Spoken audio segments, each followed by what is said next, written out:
We took some time to explore some of our local farm stands in the Salem area.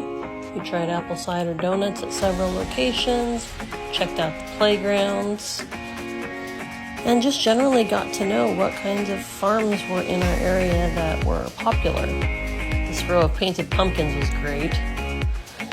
We also took some time to visit Mount Angel Abbey and enjoy the quiet and the beautiful bells, and see the baby deer in our own backyard. Kept busy with Play-Doh projects and park days. This milkshake at French Prairie Gardens was amazing, as was our walk at Shampooey State Park later. There's so much history in this part of Oregon, since this is where the state of Oregon really started. We had some Portland Triumph owners show up in our area, and we also enjoyed our local Mexican restaurant.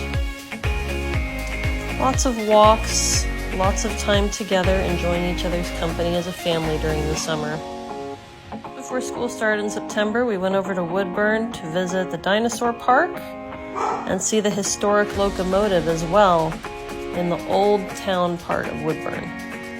Beautiful sunsets and weather allowed us to continue to explore Silverton's murals, Water Street and the pedestrian bridge, as well as lots of other beautiful parks and playgrounds. This one in Wilsonville was fun too. Loved this spider structure. Pancakes, coffee shops, and more murals in Estacada this time. Estacada has quite a few murals in its downtown area that are incredible. And that's how we wrapped up September.